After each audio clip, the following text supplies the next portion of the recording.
Good morning, everyone. Yesterday, we did the revision of chapter 2, fractions and decimals, and we completed it. Today, we will revise the next chapter, chapter 5, algebraic expressions. Okay? So, we will have some practice questions today, and you have to give me reply hand to hand with me all. Okay? So, question number 1 is convert into algebraic expressions. So some statements are given to you. You can see you have to convert them into algebraic expressions. How will you make algebraic expressions from the given statement? So A part is 12th part of a number. See here, you can see the word part. Part means fraction. Okay, you know fraction is a part of a whole quantity. Okay, so wherever you have seen the word part, it means part means fraction. So fraction, how will make fraction with using 12?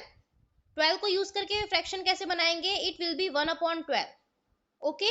Of means multiplication. A number is not given to you, it is unknown, so you can assume it yourself. I am assuming x, so it will be x upon 12. This x will get multiplied with 1, it will be x, and 12 is in the denominator, so it will be x upon 12.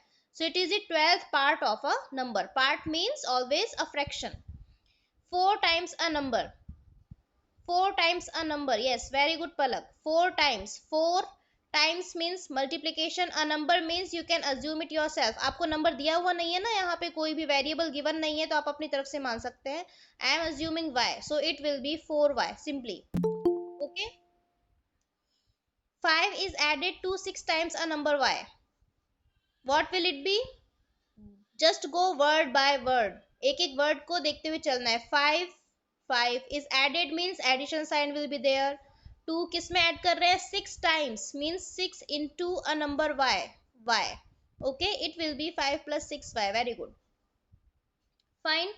A number b is subtracted from 9 times another number a. We are doing subtraction here, so minus sign will come. But which one come first?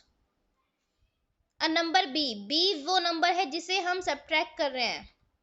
हाँ, और किस में से subtract कर रहे हैं?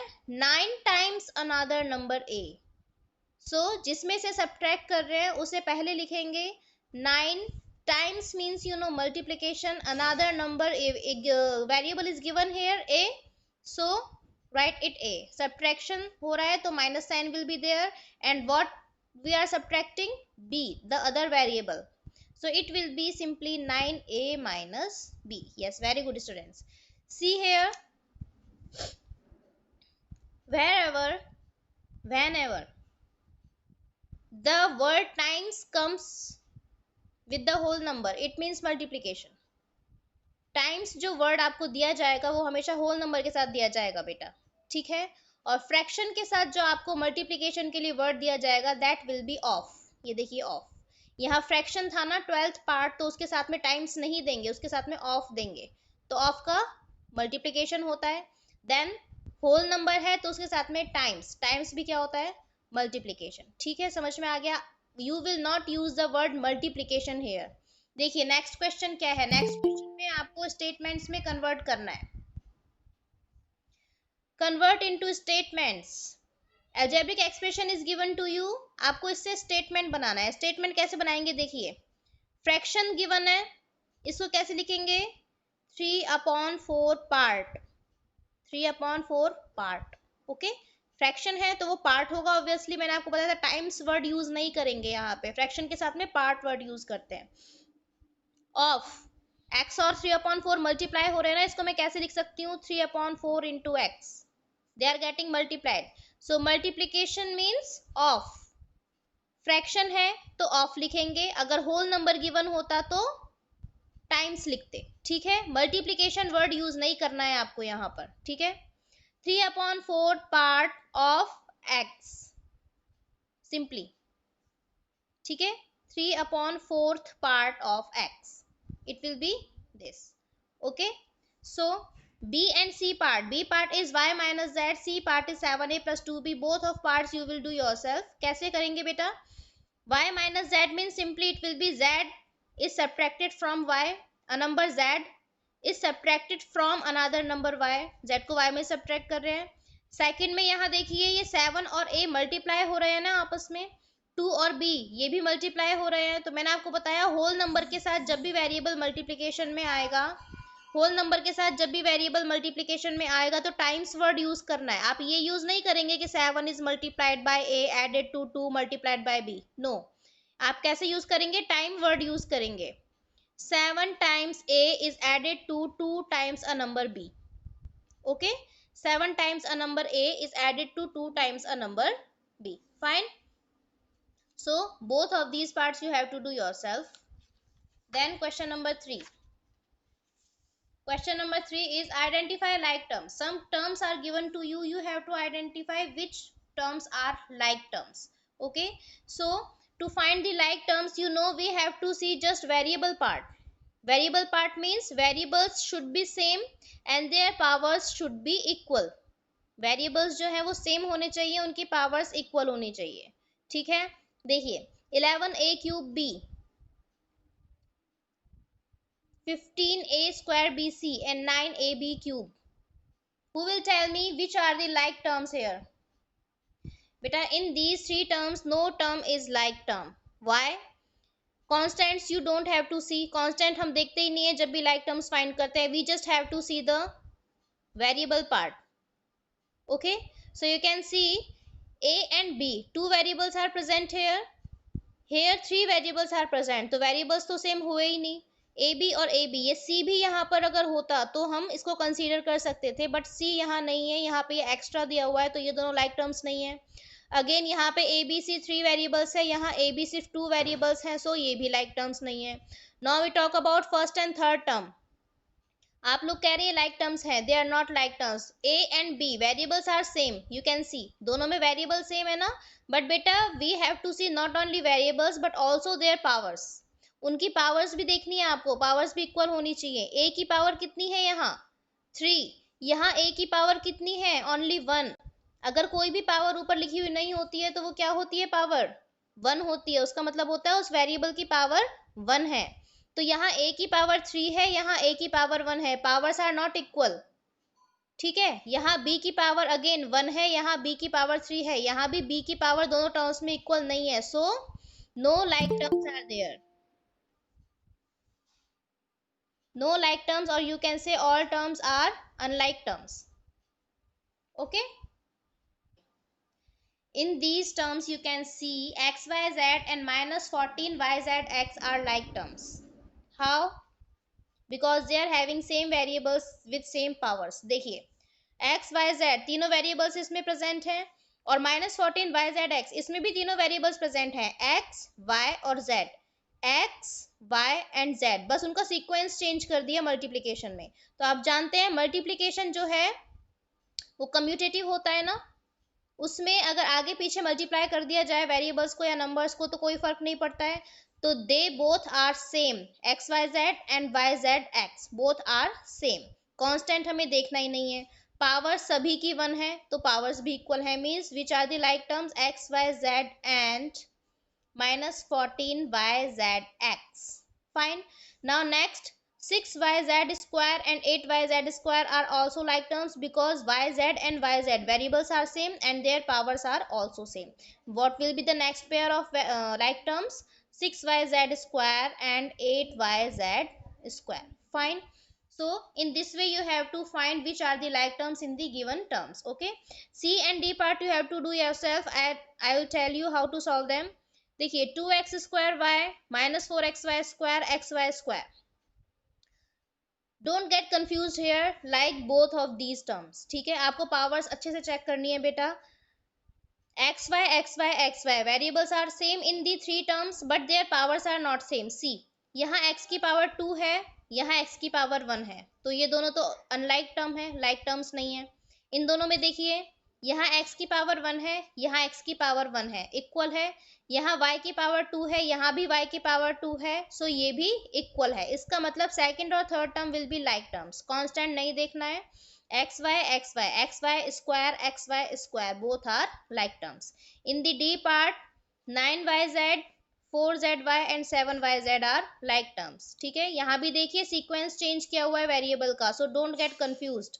yz yz yz तीनों में प्रेजेंट है ना, बस यहाँ पे yz की जगह zy लिखा हुआ है, तो सीक्वेंस चेंज करने से कोई फर्क नहीं पड़ता इन दी मल्टीप्लीकेशन. ओके, इसमें देखिए x प्रेजेंट है, x इन टर्म्स में कहीं भी नहीं आ रहा है, so this is unlike term and other three terms are like terms. Fine. Now question, what is question number 4? You have to just write constant terms. Yes, very good, Bhaskar. Yes, Jatin. Yes, Chavi. Okay, so what is constant term? Constant term means the term in which no variable is present.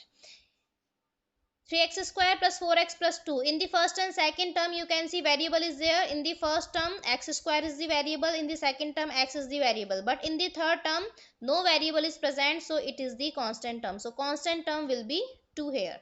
Okay. In the B part, can you tell me, is there any constant term? Can you see? Yes, no constant term. So it will be none. कोई भी constant term नहीं है, तीनों ही terms में variables present हैं, x square y, xy and x. So constant term is none here. In the C part, 3 upon 5. What do you think? What is the constant term here? Yes, 3 upon 5 is itself a constant term. देखिए, मैंने आपको पहले भी बताया था, आप लोगों को शायद मैंने ये स्टार्टिंग से नहीं पढ़ाया है चैप्टर. 3/5 एक कांस्टेंट है. Every constant is an algebraic expression बेटा, हर एक कांस्टेंट एल्जेब्रिक एक्सप्रेशन होता है. ठीक है, इसे मैं इस तरीके से लिख सकती हूँ ना, x raise to the power of 0. किसी भी वेरिएबल की पावर 0 क्या होती है? 1. x raise to the power 0 क्या होगी? 1. तो 3/5 into x raise to the power 0 की वैल्यू में रख रही हूँ 1, तो it is will be again 3/5. means 3/5 can be written as 3/5 into x raised to the power of 0. अब यहाँ देखिए, for the algebraic expression three things we need: constant, variable and operation. constant 3/5 है, variable है x और operation लग रहा है multiplication का. सो हर एक कांस्टेंट को हम algebraic एक्सप्रेशन की फॉर्म में लिख सकते हैं.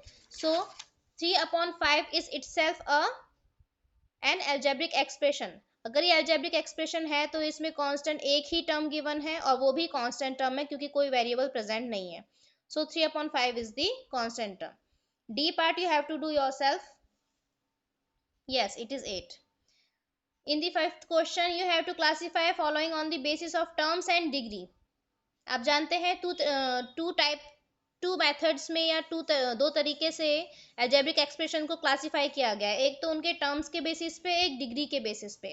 टर्म्स के बेसिस पे, if the term is 1 then it is monomial, term is 2 then binomial, 3 terms are there then it is trinomial, and if 4 terms are there then it is quadrinomial. On the basis of degree, if the degree is 1 then it is called linear, if the degree is 2 it is quadratic, if the degree is 3 it will be cubic. So you have to find terms and degrees here. How many terms are there? 3 terms are here, so it will be trinomial. Okay, degree will be 2. Degree क्या होती है? किसी भी term की जो highest power होती है variable की. यहाँ देखिए, थर्ड टर्म में तो वेरिएबल है ही नहीं, फर्स्ट और सेकंड टर्म में जो वेरिएबल्स प्रेजेंट हैं उसमें हाईएस्ट पावर है 2, सो डिग्री होगी 2 and it will be called quadratic polynomial.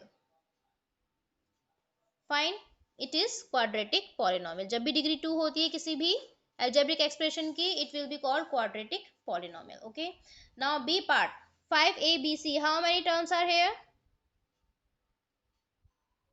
Monomial. Very good. One term is present, so it will be called monomial. Why one term? देखिए terms आपको पता है प्लस माइनस साइन से ही separate होती है ना. यहाँ आप देख सकते हैं ओनली मल्टीप्लीकेशन ऑपरेशन है, मल्टीप्लीकेशन से ये चीजें अलग अलग नहीं होंगी, so it is whole of one term only. Okay, now what about degree? What will be the degree? No, wrong. Degree is not 1. Yes, degree is 3. Why? Because किसी भी टर्म में अगर एक से ज्यादा वेरिएबल्स प्रेजेंट होते हैं तो उनकी पावर्स को आपस में हम ऐड कर देते हैं. आप देख सकते हैं इस पूरी एक टर्म में 3 वेरिएबल्स प्रेजेंट है ना, A, B एंड C. इनकी पावर्स हैं 1, 1 एंड 1. तीनों ही पावर्स को ऐड करेंगे तो डिग्री हो जाएगी 3 and it will be called cubic polynomial. Okay, in the C part, what will be the terms? How many terms are there? 4, very good. 4 terms are here, so it will be called quadrinomial. The algebraic expression having 4 terms is called quadrinomial. Then degree will be, no, it will not quadratic, it will be cubic. 3 degree आएगी बेटा. देखिए यहाँ x की power कितनी है 3, यहाँ 2 + 1. मैंने जब बोला एक से ज्यादा वेरिएबल होंगे तो उनकी पावर्स ऐड हो जाएंगी. 2 + 1 विल बी 3, तो इसकी पावर भी 3, ये 1 + 2 3 और ये भी 3, यानी चारों ही टर्म्स की अलग अलग पावर अगर हम फाइंड करें तो 3 होगी. तो 3 इसकी डिग्री हो जाएगी and it will be called cubic polynomial. What? How many terms are there in the fourth part? D. 2a minus 3b. Yes, 2 terms will be there and it will be called binomial. Not quadratic. बेटा जब terms 2 होती हैं तो वो quadratic नहीं होता, उसको binomial कहते हैं. Quadratic वो होता है जिसकी डिग्री 2 होती है. So terms और डिग्री में कंफ्यूज मत होइए. डिग्री कितनी होगी इसकी? यस 1. देखिए दोनों ही टर्म्स में डिफरेंट टर्म्स हैं, दोनों में वेरिएबल की पावर सिर्फ 1 है दोनों में. सो 1 will be the degree and it will be called linear polynomial. इसका ई पार्ट बेटा आप लोगों को खुद करना है. Okay. Then question number 6, simplify. Expressions are given to you, algebraic expressions with plus and minus sign between them and you have to solve them. देखिए किस तरीके सॉल्व करते हैं. First of all open the brackets. BODMAS के according सबसे पहले bracket open करते हैं. सो फर्स्ट ब्रैकेट मैंने ओपन किया 3x² plus y. Now if I want to open the second bracket, you can see minus sign is there outside the bracket. So minus sign will get multiplied with all these 3 terms within this bracket. क्या मतलब हुआ? किसी भी bracket के बाहर अगर minus sign होता है तो वो माइनस साइन अंदर की तीनों टर्म से मल्टीप्लाई होता है. अगर प्लस साइन होता तो प्लस को भी मल्टीप्लाई करते, बट बेटा प्लस को अगर मल्टीप्लाई करते हैं तो साइन पे कोई इफेक्ट नहीं पड़ता. लेकिन अगर हम माइनस को अंदर मल्टीप्लाई करते हैं तो साइन सारे ऑपोजिट हो जाते हैं. माइनस साइन को जब भी मल्टीप्लाई करेंगे, यस साइन क्या हो जाएंगे? चेंज हो जाएंगे. ये देखिए 12 जो है अंदर ब्रैकेट के अंदर अगर देखें तो ये पॉजिटिव है ना. इसका प्लस साइन इसके माइनस साइन से मल्टीप्लाई होगा तो प्लस माइनस माइनस होता है, आप जानते हैं. तो जब ब्रैकेट ओपन करेंगे -12x² हो जाएगा ये. फाइन. यस. ये 3 क्या है? माइनस का है. ये माइनस साइन बाहर वाले माइनस साइन से मल्टीप्लाई होगा तो minus minus plus plus 3x. Okay. Then ये y प्लस का है. ये प्लस का साइन जब बाहर के माइनस साइन से मल्टीप्लाई होगा तो it will B minus y. Okay. क्या हुआ? सीधी सिंपल बात है, बाहर जब भी माइनस साइन होगा तो अंदर के सभी साइन ऑपोजिट हो जाते हैं. ये प्लस का था माइनस का हो गया, ये माइनस का था प्लस का हो गया, ये प्लस का था माइनस का हो गया. उसके बाद नेक्स्ट स्टेप होता है, यस वेरी गुड जतिन. इसके बाद नेक्स्ट स्टेप होता है we have to write like terms together. Like terms देखिए 3x² के लिए लाइक टर्म होगी -12x², दोनों के वेरिएबल्स पार्ट सेम है. प्लस y के लिए लाइक टर्म है -y. प्लस 3x के लिए कोई लाइक टर्म नहीं है, इसलिए इसको मैं एंड में लिख रही हूँ. ठीक है. Then how do we solve them? x² and x². Write like terms together means variable part as it is. Variable part क्या है दोनों में कॉमन? x², उसको एज इट इज लिखना है. कॉन्स्टेंट्स को सॉल्व करते हैं. कॉन्स्टेंट क्या है? 3, यहाँ -12. 3 - 12 will be -9. Yes very good. अब ये देखिए प्लस y और माइनस y दोनों सेम है ना. दोनों के साथ ही 1 मल्टीप्लाई हो रहा है कांस्टेंट में. Whenever no constant is presenting with the variable it will be 1. ठीक है. तो ये +1 और -1 दोनों 0 बन जाएंगे. तो ये दोनों तो कैंसिल हो गए, 0 लिखने की नीड नहीं है. Yes. Plus 3x will come as it is because it is unlike term. Fine. Now B part. B part में again we have to open these 3 brackets. First of all open them. 4x³ plus 2x² y minus 5x plus 1. Now you can see ये जो second bracket है इसके बाहर minus sign है तो अंदर के सभी साइन चेंज हो जाएंगे. 3 नेगेटिव है तो प्लस का हो जाएगा. +3 -3 में कन्वर्ट हो जाएगा और +7x² y ये माइनस में कन्वर्ट हो जाएगा. ठीक है. ये माइनस साइन से मल्टीप्लाई होकर के सभी साइन ऑपोजिट हो गए. अब थर्ड ब्रैकेट में भी बाहर माइनस साइन है तो अंदर के सारे साइन अगेन चेंज हो जाएंगे. ये 2 नेगेटिव है ब्रैकेट के अंदर, बाहर आके प्लस हो जाएगा. ठीक है. x² y प्लस है तो माइनस हो जाएगा. 9x माइनस है तो प्लस हो जाएगा, और 2 प्लस है तो माइनस हो जाएगा। इन चारों के साइन भी चेंज हो गए, minus plus minus plus plus minus plus minus. ठीक है, now we have to write like terms together. Like terms देखिए क्या क्या है। 4x cube, 4x X cube variable part X cube, और किस में आ रहा है 3x क्यूब में, देन 2x क्यूब में। ओके, उसके बाद plus 2x square y, x square y के लिए लाइक टर्म बताइए। एक्स स्क्वायर वाई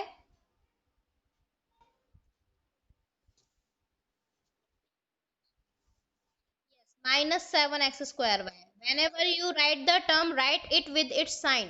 जब भी टर्म या कांस्टेंट आप लिखते हैं बेटा, उसको अपने साइन के साथ लिखना है, साइन को लीव नहीं करना है। ठीक है, एक्स स्क्वायर वाई, और ये देखिए थर्ड ये -x स्क्वायर वाई, ये भी इसके लिए लाइक टर्म है। ठीक है, -5x, -5x के लिए बताइए लाइक टर्म, जिसमें सिर्फ x वेरिएबल आ रहा हो, +9x, +9x। Okay, and then constants are remaining, +1, -3 and -2। now if you want to see कि हमने कोई टर्म स्किप तो नहीं कर दिए, छूट तो नहीं गई है, you can just count them। 1 2 3 4 5 6 7 8 9 10 11 terms हैं, तो नीचे भी 11 टर्म्स होनी चाहिए। 1 2 3 4 5 6 7 8 9 10 11। so now we have to solve them। X cube तीनों में वेरिएबल पार्ट है, एक्स क्यूब जो वेरिएबल पार्ट है उसको एज इट इज लिख दीजिए। 4 + 3 7, 7 + 2 9। Okay, it will be 9x cube. Then x square y, इन तीनों लाइक टर्म्स में सेम है ना वेरिएबल पार्ट, तो variable part as it is. 2 - 7 will be -5, and -5 - 1 will be -6। Okay, 2 - 7 कितना होगा बेटा, -5। ऑपोजिट साइन है तो सब्ट्रैक्शन होगा ना, तो 7 में से 2 माइनस करेंगे तो 5 आएगा, और क्योंकि जो बिगर नंबर है वो नेगेटिव है, तो भास्कर क्या लिख रहे हो बेटा आप, don't send this nonsense messages please. It will B -5। सो -5 और यहाँ -1, दोनों के साइन सेम है तो ऐड हो जाएंगे, तो it will B -6। Again you can C x is the variable part here in these like terms, write it as it is, and 9 - 5 will be +4। Okay, इसे सॉल्व कीजिए, कॉन्स्टेंट्स को solve कीजिए। 3 और 2 दोनों ही माइनस में है, ऐड हो जाएंगे। 3 and 2 is 5, so 1 - 5 will be -4। yes, very good Jatin। okay, so this will be the solution for B part। C and D part you have to do yourself, आपको खुद करना है C और D part। okay, you can do that, easy है जैसे अभी करवाए थे। ब्रैकेट्स ओपन करके लाइक टर्म्स को एक साथ लिख के सॉल्व करना है। ठीक है, ई पार्ट देखिए, ई पार्ट में again bracket is given over here, so first of all open this bracket. 4x square + 5yz plus minus multiply होंगे तो -11x square. Okay, now right like terms together. 4x square and -11x square are the like terms, plus 5yz is unlike term, I am writing is as it is। okay, like terms को solve कीजिए। X square is variable part, as it is आएगा।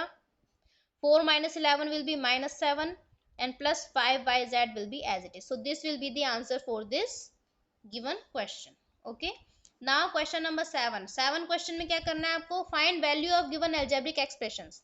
Expressions आपको given है, variables की value given है, ये values आपको इसमें पुट करके और आंसर निकालना है।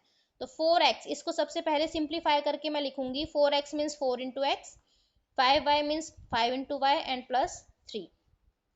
फाइन, अब वेरिएबल्स की वैल्यू रखिए। 4 इंटू एक्स की वैल्यू आपको गिवन है -2, -5 इंटू वाई की वैल्यू गिवन है 5, plus 3 will come as it is. 4 2 ज़ा 8, minus sign will come over there, -5 5 ज़ा 25, and plus 3। Okay, -8 -25 plus 3 will B -22। दोनों के साइन ऑपोजिट है ना, सब्ट्रैक्शन होगा। 25 में से 3 माइनस करेंगे 22, और बिगर नंबर जो है वो माइनस का है तो -22। अब देखिए इन दोनों के साइन सेम है तो दोनों ऐड हो जाएंगे। 22 and 8 is 30, and the number which is bigger is negative, so it will be -30। yes, very good students, it will be -30। B part, B part में first of all open this, x into x into x, power 3 है तो 3 time multiply होगा।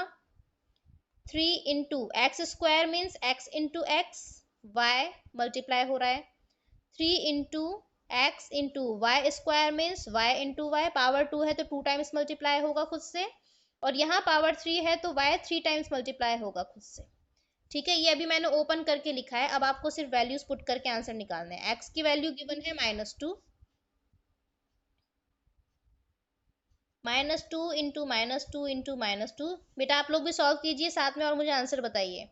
3 into x की value रखी -2, Y की value आपको given है 5, plus 3 into minus, sorry it will be -2,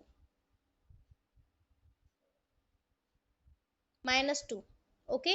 y की वैल्यू है 5 into 5 and plus y into y into y means 5 into 5 into 5। Fine, मैंने वैल्यूज रख ली है सिंपल। 2 2 जा 4, 4 2 जा 8, माइनस का 8 होगा। मैंने आपको बताया था अभी जब इंटीजर्स चैप्टर का रिवीजन किया था, अगर दो से ज्यादा इंटीजर आपस में मल्टीप्लाई हो रहे हैं तो माइनस साइन काउंट कीजिए। 1 2 एंड 3, 3 माइनस साइन यहाँ पर है, 3 ऑड नंबर है तो ऑड नंबर होता है तो माइनस साइन आता है। ठीक है, यहाँ देखिए यहाँ 2 नेगेटिव नंबर्स हैं, नेगेटिव नंबर्स कितने हैं 2, जो इवन नंबर है तो इवन है तो प्लस आएगा। 3 2 जा 6, 6 2 जा 12, 12 5 जा 60। नाउ ये प्लस इस माइनस साइन से मल्टीप्लाई होगा तो माइनस, 3 2 जा 6, यस हिमांशु, 3 2 जा 6 एंड 5 5 जा 25, 25 6 जा 150, इट विल बी 150, और 5 इंटू 5 इंटू 5 करेंगे then it will be plus 125। अब देखिए -8 plus 60 will be 52 and -150 plus 125 will be -25, okay. 60 में से 8 माइनस करेंगे 52, एंड यहाँ देखिए दोनों के साइन ऑपोजिट है, सब्ट्रैक्शन होगा। 150 में से 125 माइनस करेंगे तो 25, और क्योंकि जो बड़ा नंबर है वो नेगेटिव है तो -25। 52 में से 25 माइनस करेंगे तो इट विल बी 27, बेटा 27 आंसर आएगा इसका। ठीक है, 27 विल बी द आंसर। एक बार सॉल्यूशन देखिए अच्छे से, आप सभी गलत आंसर दे रहे थे, कैलकुलेशन शायद गलत किया आप लोगों ने। 27 आंसर आएगा, 52 माइनस 25 विल बी 27। ठीक है, अब नेक्स्ट सी पार्ट आपको खुद करना है। डी और ई पार्ट में देखिए वेरिएबल्स चेंज हो गए हैं, ए बी सी वेरिएबल्स दिए हुए हैं। तो पहले तो आप इसको ओपन करेंगे, ए cube means a into A into ए। अनंत एक मिनट में पहले ये क्वेश्चन सॉल्व करूं बेटा, फिर मैं आपको बताती हूँ। बी यानी बी क्यूब यानी b into b minus a b means a into b and a B c means a into b into c. अब वैल्यूज रखिए, ए की वैल्यू गिवन है आपको -1, -1 इंटू -1 इंटू -1। बी की वैल्यू है आपको given -3, -3 into -3 into -3, minus a into b यानी -1 into -3 and plus a B c -1 into -3 into 2। मैंने जस्ट वैल्यूज पुट किए हैं बेटा, कंफ्यूज होने वाली कोई बात नहीं है, ओके। 1 को मैं कितनी भी टाइम मल्टीप्लाई करूं 1 ही आएगा। अब यहाँ 3 नेगेटिव नंबर्स हैं, नेगेटिव साइन कितनी बार आ रहा है 3 times. Wait Kushagra, I will explain you. 3 times आ रहा है ना नेगेटिव साइन, तो 3 इज ऑड नंबर तो ये माइनस साइन आएगा। Yes Anant, very good. Again यहाँ देखिए यहाँ भी 3 टाइम्स आ रहा है negative sign, 1 2 and 3, odd number है 3 तो again minus sign will be there. 3 3 जा 9, 9 3 जा 27। यहाँ पे भी 3 टाइम्स रिपीट हो रहा है माइनस साइन, 1 2 एंड 3 तो अगेन माइनस साइन आएगा, 3 1 जा 3। ये माइनस और माइनस आपस में मल्टीप्लाई होके प्लस हो जाएगा, 3 2 जा 6। अब सॉल्व कीजिए इसको, ये दोनों सेम साइन है ना, ऐड हो जाएंगे -28। ये दोनों अपोजिट साइन है, सब्ट्रैक्शन होगा, 6 - 3 विल बी 3, और जो बड़ा नंबर है वो प्लस का है तो इट विल बी +3। अब देखिए अगेन दोनों के साइन ऑपोजिट है तो सब्ट्रैक्शन होगा, 28 में से 3 माइनस करेंगे 25। यस वेरी गुड जतिन, और जो नंबर बड़ा है बिगर नंबर है 28 वो नेगेटिव है तो इट विल बी -25। ठीक है, ई पार्ट बेटा आपको इसी तरीके से खुद करना है, ए बी सी की जो गिवन वैल्यूज है वो रख के, okay. So this was the division of chapter 5 algebraic expression, question repeat करके देखिए घर पे, इनको सॉल्व करके देखिए, अदर क्वेश्चंस भी कीजिए चैप्टर 5 के। सो बेटा there are some instructions for you all. First of all, आप जब भी सब्जेक्टिव पेपर देंगे तो उसमें जो भी फोटो क्लिक करेंगे आंसर की, क्या करना है, क्वेश्चन देखना है, उसका आंसर आपको नोटबुक में सॉल्व करना है, फिर उसकी फोटो क्लिक करनी है, वो फोटो उस क्वेश्चन के साथ में अटैच करनी है। ऐड फाइल नाम से ऑप्शन आएगा वहां पे, उसको आपको अटैच करना है। ध्यान ये रखना है फोटो बिल्कुल क्लियर आनी चाहिए, फोटो कहीं से भी कट नहीं होना चाहिए। ऐसा नहीं कि आपने आधा आंसर उस फोटो में आ ही नहीं रहा है, इस तरीके से फोटो मत खींचना। फोटो बिल्कुल क्लियर आनी चाहिए और फुल फोटो आना चाहिए पूरे आंसर का।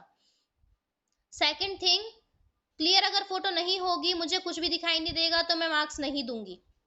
अंदाजे से तो मार्क्स नहीं दे सकती ना मैं, मुझे सब कुछ क्लियर दिखाई देगा कि आपने सही किया है तो ही मार्क्स मिलेंगे, ठीक है। सेकंड थिंग ये है कि आपका जो एसएस का मैप है, एसएस के पेपर में आपके मैप आएगा, तो मैम ने ये बोला है जिस बच्चे के पास मैप है घर पे वो तो अपने मैप में ही सॉल्व करेगा और उसकी फोटो क्लिक करके ऐड करेगा फाइल में, ठीक है। लेकिन जिस बच्चे के पास मैप अगर नहीं है, वैसे तो आप लोग अरेंज कर सकते हो आई थिंक मैप, लेकिन अगर मैप नहीं है तो फोन में जो क्वेश्चन के साथ मैप दिया जाएगा, फोन में ही आप एडिटिंग करके उसको फिल कर सकते हो, ठीक है। फोन में ही एडिटिंग करके उस मैप को फिल कर सकते हो, और लेकिन सिर्फ वही बच्चे जिनके पास मैप नहीं है। अगर आपके पास मैप है घर पे तो फिर आपको खुद का मैप फिल करके और उसकी फोटो क्लिक करके उस क्वेश्चन के साथ ऐड फाइल में जाके उसको अटैच करना है, ठीक है। सेकंड थर्ड थिंग, कोई भी क्वेश्चन है उसके साथ में दूसरे क्वेश्चन का आंसर नहीं ऐड करोगे। क्वेश्चन नंबर 2 है तो क्वेश्चन नंबर 2 का आंसर ही उसके साथ अटैच करना है, गलती से क्वेश्चन नंबर 3 का नहीं करना है अटैच, ठीक है। और कोई डाउट हो तो आप मुझसे पूछ सकते हैं अभी। ये इंपॉर्टेंट इंस्ट्रक्शंस थे आपके लिए, सब्जेक्टिव और ऑब्जेक्टिव दोनों के लिए अलग अलग लिंक आएगा I think in the group, और बाकी जो भी होगा आपको बता दिया जाएगा। चलिए ठीक है, thank you students. One more thing is there, बेटा क्वेश्चन लिखने की जरूरत नहीं है मैथ्स में आपको, क्वेश्चन के सिर्फ क्वेश्चन नंबर डाल देना आंसर के साथ, क्वेश्चन लिखने की जरूरत नहीं है, क्वेश्चन नंबर डाल दोगे सफिशियंट है, लेकिन क्वेश्चन नंबर डालना मत भूलना। बाकी चीज ये है कि आप फुल सॉल्यूशन करके आएंगे, सिर्फ आंसर लिख के आएंगे तो मैं मार्क्स नहीं दूंगी। जैसे ये क्वेश्चन मैंने किया, आपने सिर्फ अगर इसका आंसर 27 लिख दिया ना तो मार्क्स नहीं मिलेंगे, पूरा सॉल्यूशन करना है आपको। ऑब्जेक्टिव सब्जेक्टिव का मतलब ही यही होता है कि फुल सॉल्यूशन करना है, ठीक है। Okay, thank you.